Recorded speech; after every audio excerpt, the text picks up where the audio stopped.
Hello, everyone. I'm Tom Stroup, the president of the Satellite Industry Association.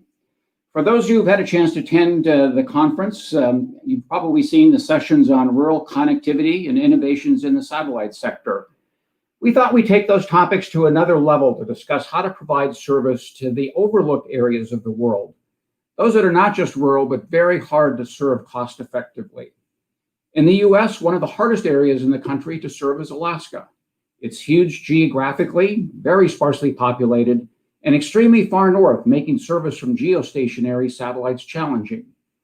Alaska ranks last in terms of internet connectivity when compared to all of the other states. Indeed, 39% of Alaskans don't have access to the internet at all. And therein lies the opportunity. To discuss that opportunity, we have one of the most innovation companies in our industry. John Gedmark is the co-founder and CEO of Astranus. He came to Astranus after having served as the executive director of the Commercial Spaceflight Federation and the director of rocket flight operations at XPRIZE. Please join me in welcoming John Gedmark. Thank you, Tom. Really appreciate that, those kind words and that wonderful introduction. So just looking for our presentation to show up here. Okay, looks like we're all set. So let's go ahead and dive in. So I am here to talk a little bit about Astranus and maybe more broadly our view on how we can get large numbers of people online using satellites, which is just an incredibly important problem to solve in the world today. Next slide, please. As mentioned, I am the co-founder and CEO of Astranus. We are a newer company. We're about 5 years old, based out of San Francisco, a little over 100 people. And prior to that, I was the co-founder and executive director of the Commercial Spaceflight Federation in Washington, D.C. And what that gave me an opportunity to do was to see all of the innovation, all of the new technologies, all of the new companies that were being formed in this new space age of ours that is happening right now. And we saw a gap. We saw a need for someone to do what we're doing today at Astranus. And that's why we ended up starting the company. My background is in aerospace engineering. So if I have a tendency to jump into some of the more technical aspects of what we're doing, maybe my apologies in advance, but we will try and keep this for the non-technical audience. Next slide, please. And our basic premise was that we could bring the world online with a new generation of telecommunications satellites operating from geostationary orbit. And I'll be happy to talk about our choice of orbit, why geostationary orbit. I know that, of course, low Earth orbit and many of the satellite constellations that are being talked about today in low Earth orbit are, that's sort of all the rage. But we took a different approach, and I'll be happy to talk about why. Next slide, please. So to us, this is what we consider to be the key problem in telecommunications today. It's the backhaul problem. The last mile problem, there is huge investment around the world being put into that. And also, it's important to recognize that much of the world is coming online mobile first.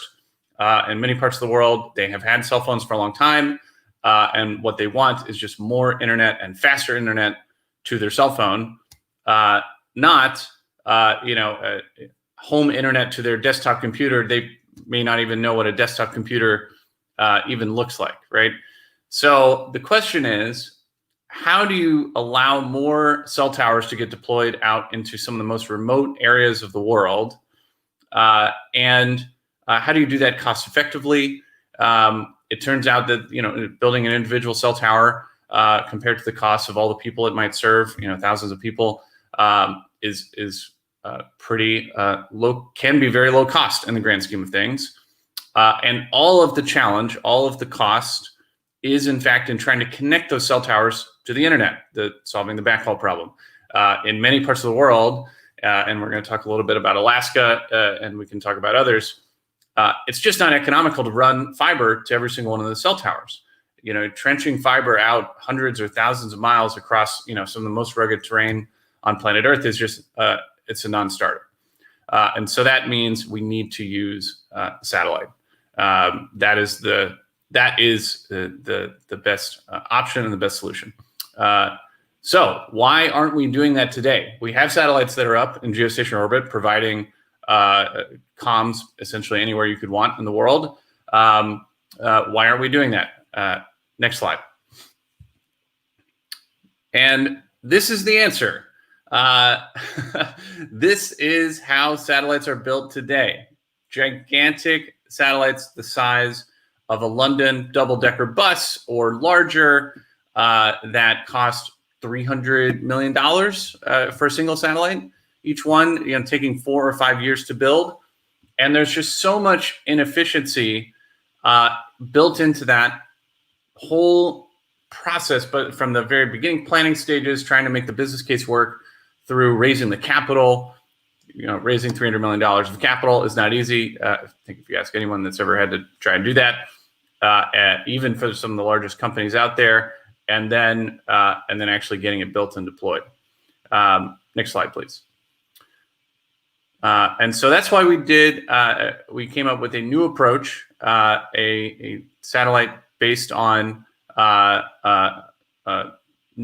variety of new technologies, that is a satellite that could do essentially a similar job, but in a much smaller form factor. Next slide, please. And this is, the last slide doesn't really give you that good of a view of the comparison, but this one does. And I think the key insight here is that the traditional big satellites were always designed to cover an entire continent with satellite TV channels, or now increasingly data of various kinds. And what we realized was that, well, if we can have a very small satellite that we can build quickly, deploy it quickly, and do that at very low cost, and have each satellite focused on just a single small or medium-sized country, that would give us a very different approach. So you can just imagine the difference between, popping up a small satellite and having it focused down its capacity on a single small or medium-sized country, or a state like Alaska, versus putting up these big satellites, taking 4 or 5 years to do it, and trying to cover an entire continent, and having to sell into all of those countries with different languages and currencies and all the rest. Next slide, please. We have put a test satellite in orbit in order to prove out some of our new technology around software-defined radios. This is an important piece of the puzzle if you're going to have satellites that are flexible enough to build them quickly and deploy them essentially anywhere you want in the world. This satellite was a total mission success. We're very proud of that as a company. Next slide, please. And we signed our first deal. This was this was a deal that we announced last year to put up a satellite over Alaska, and this will bring Alaska their first dedicated satellite ever, as a state. This will be a satellite just for Alaska and Alaska only. We're going to bring a little more than 8 gigabits a second of total capacity to the state, and that is actually enough to more than triple the amount of satellite bandwidth available today in Alaska. That is going to make a huge difference to everyone that is trying to get online, whether that be in their homes, at their businesses, or, as I was mentioning, out and about trying to connect via their cell phone and making sure they have connectivity to cell towers. Next slide, please. And we have begun building the satellite that we will put up over Alaska. So this first we started with a prototype satellite that we call a qualification vehicle in the space business. That was built. It was tested. You can see it there in a picture of it in the clean room, and it passed all of its tests with flying colors. And so now we're very excited to have the satellite that we're going to build for Alaska, that is underway. We're going to be putting it on a SpaceX rocket next year, and we'll be all set to begin service in mid 2021. Next slide, please. And just a little bit about some of the great partners that we've brought on board at Astranus. We've raised money from some of the top investors in Silicon Valley, at Gedmark, and Andreessen Horowitz. These are our big names in Silicon Valley, and we've raised a little over $100 million to date. Next slide, please. And as I mentioned, we're a little over 100 people, and that includes more than 80 of some of the top satellite engineers in the world that we've pulled from companies, everything from SpaceX and Boeing to other companies like Qualcomm, Google, and some of the most successful small satellite companies of all time, Skybox and Planet Labs. Next slide, please. And I thought I would just close with this. I think everyone here is fully aware of this fact, but it bears repeating. We are now in a new world, and we believe at Astranus that many of the changes that we've seen are not going to reverse. They are here to stay. People working from home in large numbers, people doing taking classes online rather than going in person, and people doing things like telemedicine, telehealth. We saw a very rapid shift to enable all of those things, and I think people like them. We don't think people are ever going to go back in some ways, and so that for us at Astranus, as well as I suspect a large number of you all that are paying attention here and are in our industry, that is a huge a huge amount of new market potential, a huge amount of new demand that we will all need to go and serve and make sure that people get the connectivity that they need to do all these things now. I thought I would close with that, but the business prospects, I think, are very bright for the things we're doing, indeed. Great. Thank you, John. Great presentation. I've got a number of questions that I want to ask, and I encourage everyone who's watching to join in with questions. Want to run through some questions relating to the service and the business model. Certainly, since this is a Spectrum conference, I want to talk about the Spectrum bands in which you're using. But let's start with, why Alaska? Oh, great question. Yeah. So Alaska, it is one of the most rugged and remote places on planet Earth, not just in the United States. And so as a result, you have a lot of people there that do not have connectivity today that they want, a huge amount, in fact. Actually, some estimates are that more than 2/3 of the people in the state do not have true broadband internet access at an affordable price. And that's a huge problem that we need to solve. And we found some great partners there to help us go and solve that problem. So in one of the sessions earlier in the week, there was a discussion about the biggest challenge to providing service to rural areas. And it was a question posed to the audience. And overwhelmingly, the biggest response was making the business case close. How are you able to solve that? Sure. Well, I guess it comes down to the efficiency of our approach, being able to build these satellites and deploy them very quickly. The costs involved in a project, as I mentioned, of what we've done in the past, what the industry has done in the past, I should say, with the big satellites that take 5 years to build, there's just a massive amount of costs and overhead that is involved in that, and spreading that out over 5 years. I mean, anytime you have a project that you start and you can't get any revenues until 5 years later, after this thing finally goes up, that all adds up. It's a big deal, and we think that that approach can still make a lot of sense in some cases. It certainly made a lot of sense in the satellite TV world, where satellite TV channels were something that were very bankable, and something that were certainly worth a lot of money because you're serving millions of people. But to get everyone connected, we decided we needed a new approach, and something with much more efficiency. Lower costs of all of the facilities, lower costs of a smaller team, so just being able to put something up at a lower cost and then serve people what they need, the numbers work out really well. So my understanding is at this point, there's no one in Alaska who has access to low-cost internet service, that being defined as $60 a month or less.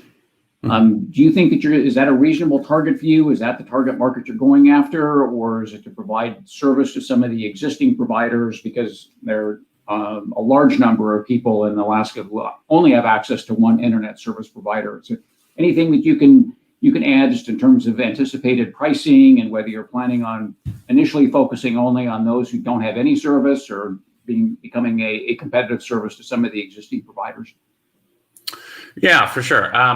So let me maybe just give some benchmarks, and I should say, just be clear, we're selling, as I mentioned, we're solving the backhaul problem. So we're selling this capacity to a satellite services provider and an ISP that is an existing company in Alaska today. Microcom, they are who you might call if you wanted to try and get satellite internet from one of the existing, Viasat or Hughes, something like that, which unfortunately is all sold out, by the way. I mean, you literally can't get any in Alaska today. And so it's their pricing decisions. They are the ones who are going to be setting those prices. But I can't talk about them. First I think it's important to mention that it's not uncommon in Alaska today to pay $300 a month for internet, for a broadband internet connection. Maybe, and then there's places you can pay less, but you're not getting true broadband internet. Maybe you're getting more like DSL speeds.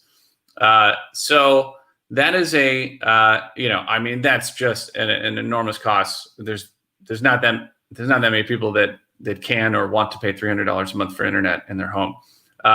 So I believe they're looking at starting at $99 for a broadband internet connection.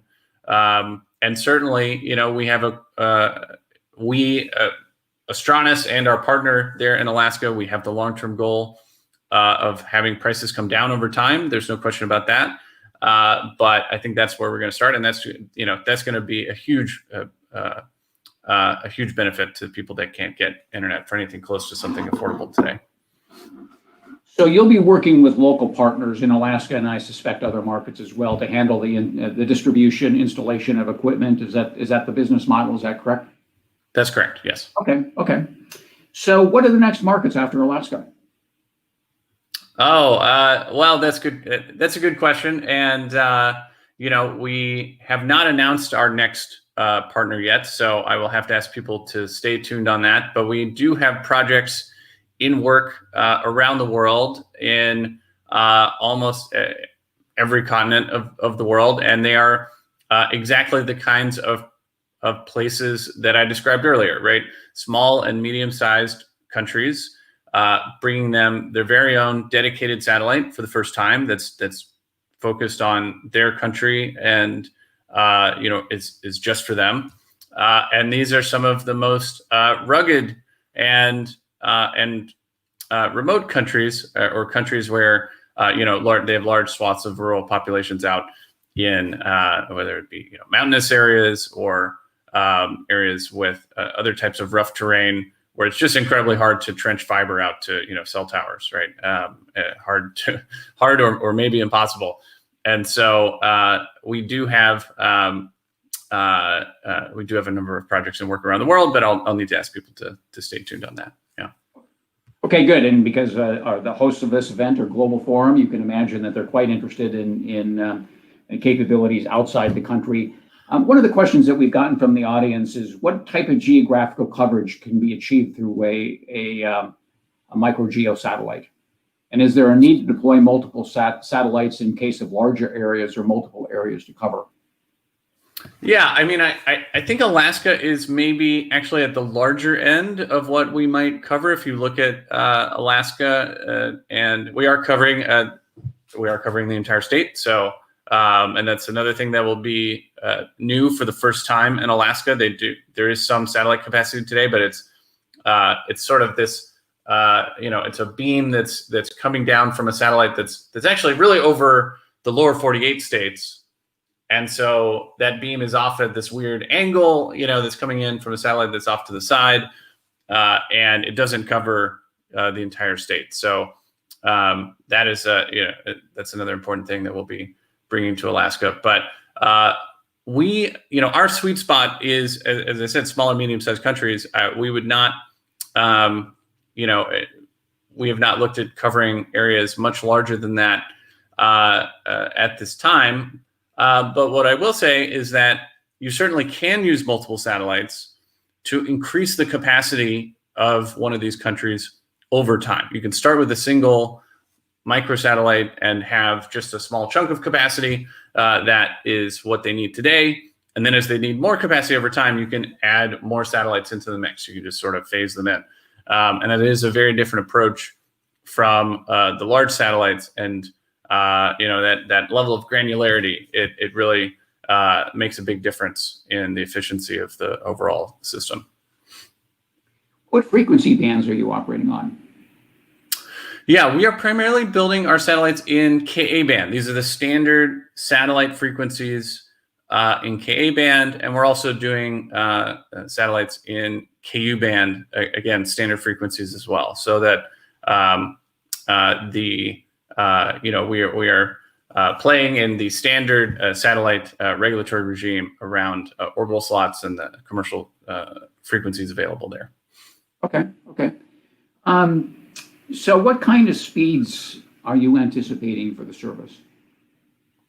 So when we say we are bringing 8 gigabits a second of total throughput to Alaska, that is of course middle mile or backhaul capacity. So that's very different, as everyone here I'm sure knows, from last mile, and there's a contention ratio there. So the total amount of capacity available across the state will be a much larger number effectively. And so what that means is that to individual households, when we say we want to bring them true broadband, that's, like 25 by 5, right? 25 megabits a second down, 5 megabits a second up, something like that. And certainly and faster speeds will be available for those that want more. Of course, it's just a question of cost then at that point. So, that is of course the goal, right? Is to get people what I think we all would agree is true broadband internet, not these, DSL speeds that are available in some places today, and to get that to people at an affordable rate for the first time. So I know a lot of the attendees at this event are from outside the U.S., and many of them are probably terrestrial providers, some of them wireless internet access providers, which I think could potentially be partners of yours if I understand the model correctly. Are they responsible for dealing with the local access rights, and then you're providing the backhaul service? Just kind of, if there's a group of operators out there who are interested in connecting with you, I want to make sure that they understand kind of what the business arrangements would be and who's taking on what regulatory burdens. Yeah, that is a great question. So I will I'll put it this way. I mean, to those of you out there and you're operating in a country and you think that maybe it could be interesting for your country to have its own satellite for the first time, we would be happy to talk to you. You can come find us through a variety of channels, and maybe we can share some contact info. But our business model is we take care of the satellite as a turnkey service, and all what we're looking for with our partners is a long-term contract for the capacity, and you will, in signing that contract, get a fantastic rate, of course, and we take care of the rest, right? We finance the satellites, we build them, we launch them, we operate them, and we will take care of the orbital slot piece of it, and we have a variety of ways and partners to do that. Then there is some, as you mentioned, there is some regulatory piece to operating in a particular country. In the United States, we call it market access. And so that's a license to provide a service via satellite into a country. And so we would work with the particular service provider to do that.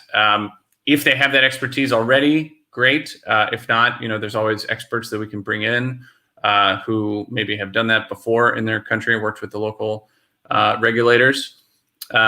So that is, that's the business model.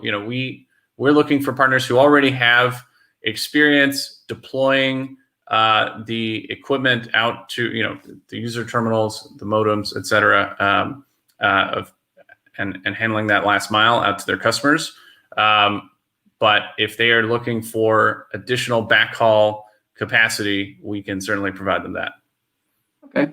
So how many satellites do you envision launching? And I realize that the answer may be it depends. If I understand, you line up a partner in a country and then go ahead and be able to launch the satellite. But I imagine you put together a business plan, certainly for your investors, with some projection as to how big the constellation is likely to be, the revenues that you can generate, et cetera. So anything that you can share with us in terms of the anticipated size of the constellation? Oh, sure. Yeah. I mean, as you said, there's no upper limit. You can just keep adding more satellites if you need more capacity. Certainly what we've seen in terms of demand today is in the many dozens of satellites around the world. And these are, again, as I mentioned, these dedicated satellites are one per country, or some cases two per country. And then you can add more from there. So again, the sky's the limit. Certainly we see demand today in the many dozens of satellites, and you could go much, much bigger from there. So how about the orbital slots? Given that you're launching potentially a large number of satellites, I guess, is that going to be an issue? Have you run into those issues? Is it anticipated to be an issue? We have not found it to be an issue, especially in Ka band. More than half the slots around the world are currently unused. Ka band is a newer that's higher frequencies and up in 20 and 30 gigahertz, and so it's a tougher technical challenge to operate in those frequencies, which is why it's a more recent development for the satellite industry. And what we found is the regulatory environment is actually, it's very suitable for a company like ours. What the regulators don't like is spectrum squatting, right? People that want to try and do a filing for spectrum and then just sit on it and not use it so they could maybe flip it later. What they do like is people that are serious about deploying real capacity to these orbital slots, real satellites, have real business plans, and are starting to bend metal and really make use of it. And the spectrum is a resource for the world to use, and that's what they want to see. So we found them to be very friendly, and that's the case in the United States. That's the case in several other countries around the world, because we are move as fast as possible to actually make use of this valuable spectrum. And the other thing I would add is, when I talk about many dozens of satellites, you can have multiple satellites in one orbital slot. There's no actual physical limit. I guess at some point there's a physical limit, but space is very big, so it's a sort of ridiculous number. But there's no physical limit that would say you can't have more than X satellites in an orbital slot. And so you in many cases you may only have to do the regulatory filings and so on once in order to deploy many satellites to cover a given region of the world. Okay. So one of the topics that's been discussed extensively, as you can well imagine at this conference, is 5G. And the 3GPP standards effort includes a variety of use cases, but one of them is backhaul. Do you see the growth in 5G as a business opportunity for you? Absolutely. That is going to mean the demand for backhaul is only going to increase even faster than I think it has in the past, and it's grown a lot in the past. So that is really saying something. And that's the point. We want to see as much capacity deployed worldwide as possible on the backhaul side, so that can be used in 5G and whatever comes after that to get as many people online as possible. Yeah. So those of us in the satellite industry know that we have this extra step in order to deploy in service, and that's launch. And given the explosive growth in the industry, the large number of satellites that are being launched, are you concerned about access to launch in order to be able to launch your satellites on time? No, that is one of the great things about the world that we're living in today in the space business is the number of launch options and opportunities.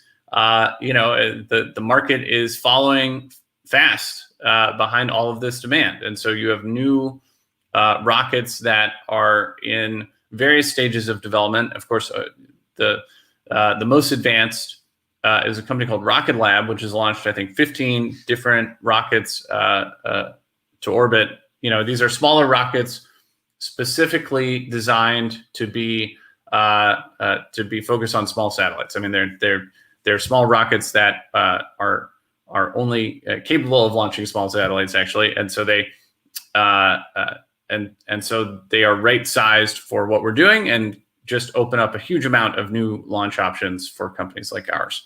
And then on top of that, we've seen just a fantastic number of options around the world in the development of rideshare capabilities on the existing big rocket families, the traditional rocket families. This is the Ariane 5, and of course, SpaceX has rideshare options available. That's who we're working with to launch the Alaska satellite, and then there's other providers around the world as well that are showing up to do these kinds of rideshare opportunities. So this program started with a panel on impact of COVID on different aspects of the industry, telecommunications industry. Has there been any impact on your company? Our folks have done extraordinarily well. We have, implemented, as I'm sure everyone can imagine, work from home policies, and then we have quite a large space in San Francisco. It's about 15,000 square feet. And so for the people that did need to come in to do hardware work on the satellite hardware, they had, a huge amount of space available to socially distance there. And we were able to keep the program on track. What I think I would go back to in answering that question is actually the impacts we've seen on the positive side of all of the people realizing just how much latent and now realized demand there is for broadband internet in the home, and how dependent we are as a society on solving this problem. And it's given rise to it's just given a much higher level of visibility of this problem all over the world. So that to the extent there's been some positive things in the last year, that's certainly one of them. I certainly hear from policymakers that that's one of the messages that they hear most frequently from their constituents, especially members of Congress, that the need for broadband services in those areas, especially in those areas that don't have it. This has really highlighted the digital divide. So I think that you're certainly right place, right time. So I guess that my last question is, what are the major challenges that lay ahead for the company? Well, I think that the biggest challenge we face ahead of us now that we've seen all the demand is scaling our company to meet that demand. And I don't want to I would never be at risk of underestimating that challenge. Building satellites is a hard thing. You have to get it right. And so when we start building many satellites, we have a lot of there's certainly challenges in scaling up our facilities and operations and manufacturing to do that. We have a number of just amazing experts that we've started bringing in to help us do that as a company and look at what it will take. But that I think is that's always a challenge, and hiring the team to do it right. I mean, we've done an amazing job of hiring to date, but finding great people is always hard, and And we are hiring today, by the way. So if anybody watching here is interested in working in the space industry and helping solve some of these problems, we'd love to talk to you. So that is this is a related issue, and that is workforce. You're in San Francisco. There's a lot of demand from other high-tech companies. Is it a challenge for you to find qualified people? Oh, sure, always, yes. No question about that. I think what we offer that is a little bit different. So we have there's really a couple of competing forces there. One is the large aerospace companies who work, and maybe there's some attractiveness there of doing working on these big multi-billion-dollar programs. But I think people find it's a very different environment to come work at a company of say 100 people and work on small teams and be able to still make an impact in a short period of time. And then, at the, I guess I would say if you're a hardware engineer working at one of the big tech companies, at Google or Facebook, you might just ask yourself, how serious is my company about this hardware project that I'm working on? We've seen Google and Facebook cancel a lot of hardware projects that, by all accounts seem to be fully funded. And then they just sort of get tired of it, I guess. I mean, hardware is hard, so maybe they don't like when it gets really challenging. But we are shipping satellites to solve a very real problem, and so that is something I can guarantee you will be at a place where we will actually ship a product to bring a real service to people, and it will not be, a sort of afterthought compared to the main business. John, this has been a fascinating discussion. I really appreciate your time today. I commend you for starting your company, having run an association and then become an entrepreneur myself. I know that it's great to have that policy background, that time in Washington. It gives you an understanding of that process, but starting and growing a company has challenges unto itself. And so I wish you and the rest of the team very well. Then I got back into the satellite industry. Most of my work had been in the wireless industry. So another very rapidly growing industry. But again, I thank you for your time today and look forward to following the success of the company. So with that, thank you again. And we've managed to cover all of the questions that we got from the audience. So we'll sign off. Thank you. Excellent. Thank you, John. Really appreciate it.